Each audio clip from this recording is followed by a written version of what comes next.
My stepfather taught me everything he knew about the business. From a young age, I soaked up every bit of knowledge he shared, always eager to prove myself. When he retired, I was certain that he would name me the CEO of his company. After all, I had dedicated years to learning the ins and outs of the business. But when the time came, he didn't choose me. Instead, he made my brother, who spends most of his time partying and traveling with his friends, the CEO. My brother knows nothing about running a business, and this decision left me completely blindsided. To make matters worse, my family has turned their backs on me. All because I dared to follow my dream of becoming a CEO. They now see me as the black sheep, accusing me of sabotaging my stepfather's company. My grandparents, on my father's side, even went as far as removing me from their will. The only way they'll consider welcoming me back into the family is if I stop trying to take clients away from my stepbrother. But things weren't always this way. Just a year ago, I believed that I would inherit my stepfather's talent management company. I had worked so hard my entire life, hoping to make him proud and continue his legacy. However, it seems that in the end, blood truly is thicker than water. I'm a 30-year-old man who has been working for my stepfather since I was 18. My father passed away when I was very young, and later, my mother remarried a widower who had a son just 3 years younger than me. We became a blended family, and despite the changes, I never lost contact with my father's side of the family. The way my stepbrother Scott and I were raised, no one would have guessed we weren't blood relatives. My stepdad treated us both like his own sons, though we were very different in our interests and personalities. While my stepbrother spent his school holidays on trips, partying with his friends, I spent mine begging my stepfather to let me work at the company. He eventually gave in, allowing me to do small tasks like answering phones, bringing coffee, and running errands while I was still in high school. My mom was incredibly proud of me for taking an interest in the business and working so hard. During college, I continued to work for my stepfather part-time, in the field I was studying. I always turned to him for advice whenever I faced challenges, and he was there to help me every step of the way. The money I earned usually went into savings, as my mom and stepfather were already covering my tuition. I might sound entitled for thinking I deserved to run the company, but in many ways, my stepfather had been preparing me for that role from the start. Unlike me, my stepbrother never showed any interest in the business. But despite all my efforts and dedication, it was he who ended up in the position I worked so hard for. I began working for my stepfather while I was still in college. He took me under his wing, mentoring me throughout the years, and I eventually became one of his most valued interns.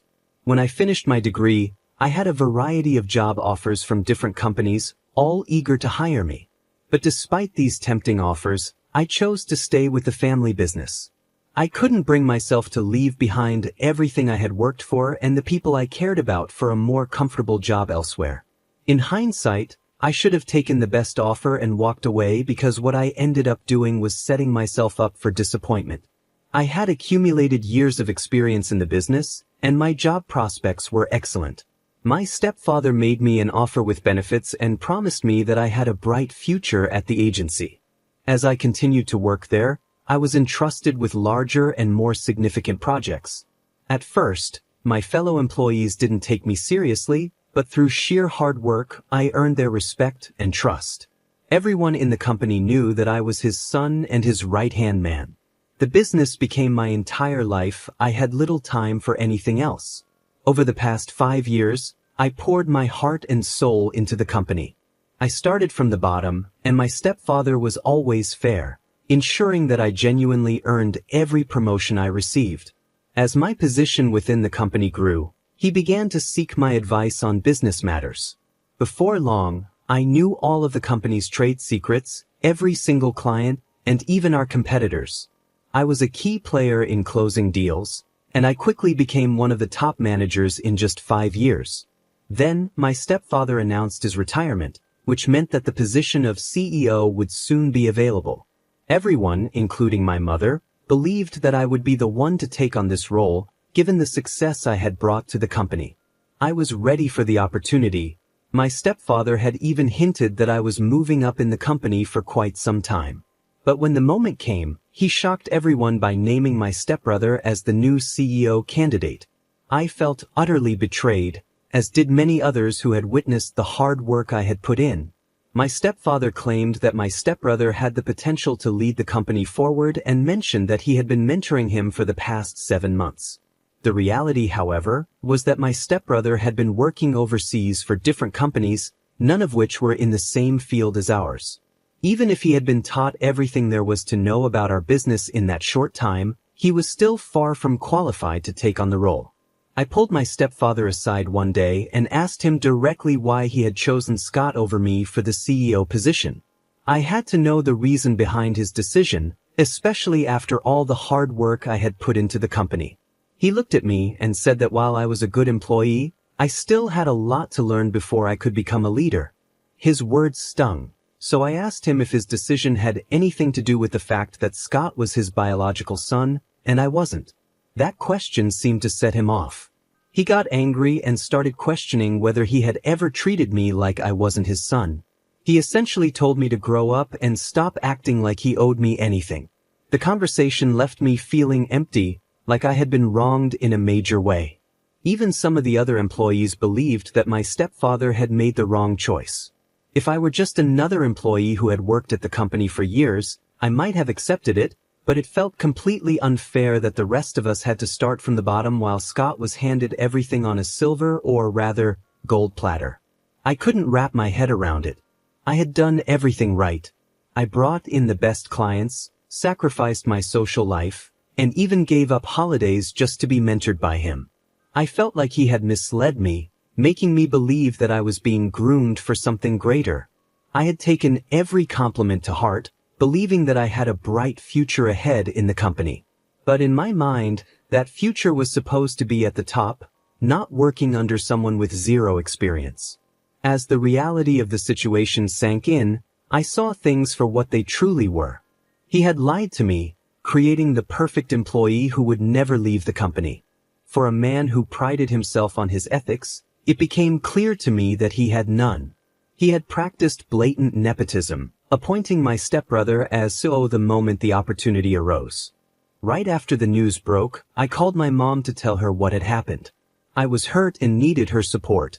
But instead of the empathy I was hoping for, she told me that it wasn't the end of the world and that other opportunities would come my way. She even asked me to support Scott and help ensure his transition into the company was smooth. Her response left me with a sinking feeling that she had known all along about the plan to leave me out in the cold. In that moment, I wanted to quit on the spot. I was bitter and felt robbed of what I believed was rightfully mine. But I knew I had to be smart about it. I wanted my departure to leave a mark, to make them feel the loss. So I stayed. I watched as my stepbrother stumbled through his new role, making a mess of the company. I bided my time, waiting for the right moment to make my exit, one that would hurt them the way they had hurt me. I tried to give my stepbrother advice whenever I saw him heading in the wrong direction, but he always reminded me that I was in a lower position. Word spread quickly among the employees, and most of them were already unhappy with how he was treating them. During this time, I was quietly making plans to start my own company, even as I began to steal clients right from under their noses. My stepfather was hardly ever in the office, and my stepbrother struggled with even the simplest tasks. They didn't notice how bad things were because I was constantly picking up the slack for him. Despite my anger, that company meant a lot to me, which is why I wanted it all. My goal was for them to eventually beg me to buy the company from them, but I knew that could only happen if I was on the right track. So, I continued to put in my hours at the office while spending even more time working on the paperwork to start my own company. I had a friend in the HT department of my brother's company, and I asked him to find a loophole that would allow me to quit without serving a notice period. It turned out that my contract was coming up for renewal soon, so all I had to do was refuse to renew it. After months of careful planning, I secured an investor, and my plan to start my own company was set in motion. I knew the clients inside and out, and when I left, they followed me because they trusted my expertise. They had seen how well I handled things and didn't trust my brother, who was already making a mess of everything. Not to boast, but I was seen as something of a prodigy in the industry, while my stepbrother was just starting to fumble right out of the gate. The day I handed in my resignation, my contract had just expired, And coincidentally, my stepfather was in the office to check on the company. They were both stunned when I handed in my resignation. They immediately tried to make me a counteroffer, hoping to keep me from leaving. My stepfather even went so far as to offer me the position of co-CEO alongside his son, but I refused. He had the chance to make me CEO long ago, but he chose not to. Now, he was offering it to me just to keep me from leaving. I told him that he had made a huge mistake by choosing his son to inherit the business instead of me. I might not have been his biological son, but when it came to business, I was more of a son to him than my stepbrother ever was. Yet, deep down, I should have seen it coming. The signs were there from the beginning, even if they were subtle at first. There was always a distinction between me and Scott, little things that hinted at a difference in how we were treated. While I worked tirelessly, often putting in 98-hour weeks, my stepbrother was given an allowance and bounced from one job to another, only to fail and eventually be handed the CEO position. Even my mom and grandparents tried to convince me that staying in the family business was the best choice for me. But I told them it wasn't worth the mistreatment and disrespect I felt from being led on by my stepfather. I couldn't understand why my mom and granddad kept pretending that we were this picture-perfect family when, in reality, we weren't all blood-related. My mom had chosen my stepdad and my stepbrother over me, and they all assumed I would fail if I left. My stepfather even told me that I was no longer his son and that I would never make it without his connections. He accused me of the worst kind of betrayal for deciding to start my own company. Hearing those words hurt deeply, but I had felt the tension building for a long time, ever since he appointed Scott as CEO.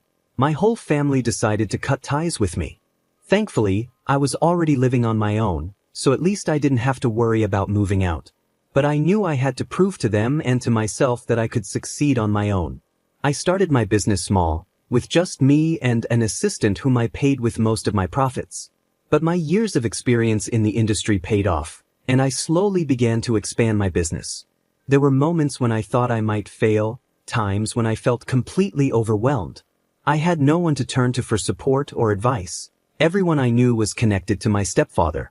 Scott even offered to take me back into the company multiple times, but I knew he just wanted me to help save the sinking ship.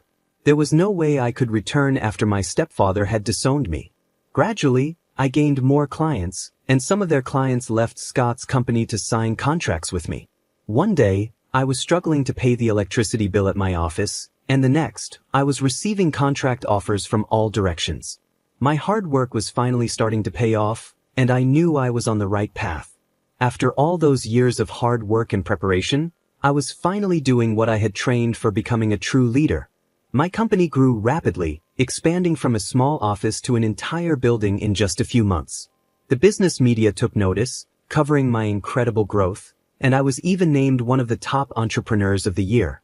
As my company continued to expand, I hired more employees, and some of my former colleagues returned, seeking jobs with me. Meanwhile, it became clear that my stepbrother was running our family's company into the ground. Employees were going unpaid, yet he was overworking them while carelessly spending company funds. He struggled to grasp even the basics of running the business. His clients were neglected, and he employed poor business strategies that only made things worse. I wasn't sure if my stepfather was trying to help him, but if he was, it wasn't making any difference. I was living on my own by this time, having cut off communication with my family. My stepfather was furious with me for leaving and starting my own company, blaming me for knowing my worth and daring to compete in the same industry. Despite being retired, he still held significant influence in the industry and tried to sabotage me by spreading negative rumors. But I decided to ignore the drama and focus all my energy on my company. By the end of the year, my hard work paid off, and I received a small award for the upcoming Businessman of the Year. My company was now generating millions in revenue, all thanks to the risks I had taken. It was a proud moment, knowing that I had built something successful on my own terms. Recently, my grandparents from my father's side reached out to me. They live out of town and weren't fully aware of the situation. It seemed that my stepfather had given them his version of events, likely skewed to make himself feel better. When we met, they asked why I was ruining the family company instead of helping it. I explained the situation with the CEO position and how things had unfolded. but they dismissed my concerns, saying I was just being petty. They then gave me an ultimatum, as if I owed them an answer. They told me that if I let go of my business and returned to work for my stepbrother's company, they wouldn't disown me as well. I stood my ground and told them I would never give up being my own boss or stop pursuing my clients, even if it meant further estranging myself from the family. I knew I had made the right choice, and I wasn't going to let anyone take that away from me. I swore that I would make them regret the way they treated me, and I could already sense their rejection. When I refused to cooperate with their demands, they informed me that I was being removed from their will. Their estate is worth millions, and inheriting that money would have set me up for life. But I knew that no amount of money was worth sacrificing my own happiness. I told them they could keep their money because I didn't need it. If my business continued on the path it was on, I would keep swimming in cash. Even if I were only making a modest income, I would rather earn it through my own hard work than rely on their inheritance. I do what I do because I love it, and my passion for the business is what drives me every day. The money is just a bonus. Since that conversation, I've noticed that they, too, have joined the rest of the family in cutting me off. They've blocked me, but I don't care what they think or say about me. I am independent and successful because of my own sacrifices. Nothing was handed to me. I had to prove myself every step of the way, and I will continue to do so. In my opinion, starting my own company was the right decision, and the fact that my stepbrother's company is now at risk of failing is not my fault. They all made their choices, and now they have to live with the consequences. I know that my success bothers them, and I'm happy about that because it's the best kind of revenge. I've moved on with my life, and this is the last time I will ever talk or think about them. As for the story, I completely agree with the original poster, OP. OP deserved to be the CEO, and I don't blame him at all for the path he chose. He started his own business, and now his father and stepbrother are upset, but they brought this on themselves. What do you think? Was OP right to go his own way, or should he have stayed with his family and waited for the CEO position after his brother inevitably failed? Share your thoughts in the comments below. Story 2. Over the weekend, I, a 25-year-old woman, went to a dinner with some of my dad's relatives. We don't see these relatives very often, so it was one of those rare family gatherings. My dad has never gotten along well with his brother, my uncle, and honestly, I haven't either. My uncle is rude, talks down to people, and we just don't agree on many things. Usually, I try to keep my distance and ignore him when I can. But at this dinner, my uncle decided to ask me about the car I drove up in and about my new job. I started working about a year ago after graduating from college, and I've been working hard to build my career. I'm a software engineer, and I'm proud of the work I do. It's a field that requires a lot of skill and dedication, and I've put in the time and effort to be successful. With the money I've earned, I recently bought my dream car, something I've always wanted. So, when my uncle, in his usual condescending tone, asked me, "Hey, how much are they paying you anyway?" I knew he wasn't asking out of genuine curiosity. It was more like he was setting me up to make me feel bad. I didn't want to play along with whatever game he was trying to start, so instead of giving a vague answer like, "Oh, enough," I decided to be straightforward. I told him exactly how much I make. Apparently, that wasn't the answer he was expecting. He started going off on a rant about how number 25-year-old should be making that kind of money and how stupid my company must be for paying me that much. I was shocked by how upset he got, but I didn't back down. I told him that I deserve every penny I make because I work hard, and not just anyone can do what I do. This response seemed to really set him off. After dinner, I received a text from my cousin saying that I had been really rude at dinner and that I had insulted my uncle's intelligence. My dad, who doesn't like his brother anyway, took my side and supported me. He knows how hard I've worked, and he understood why I stood up for myself. However, my sister agreed with my cousin. She told me that I shouldn't have mentioned how much money I make or talk to our uncle that way because it's considered impolite. Now, I'm left wondering if I was in the wrong. I didn't think I did anything wrong by simply answering a question and defending myself when I was insulted. But the reaction from my cousin and sister has made me second-guess my actions. Am I the one at fault here? Honestly, I don't think I'm the bad guy in this situation. There was one comment I read online that really stuck with me. Not the a-hole. He asked a question, you answered. He insulted you, and you defended yourself. Don't dish it out if you can't take it. That's exactly how I feel. My uncle started this whole thing by asking about my salary in a way that wasn't respectful. I just responded honestly, and when he insulted me, I stood up for myself. So, what do you all think? Did I go too far by telling my uncle how much I make and defending myself when he got upset? Or was I right to stand my ground? Let me know in the comments below. I read every single comment and appreciate all your opinions. That's all the stories I have for you today. If you're new to the channel, make sure to smash that subscribe button. Revenge Online will see you tomorrow with more stories. And remember, it's cool to be kind. See you guys in the next video.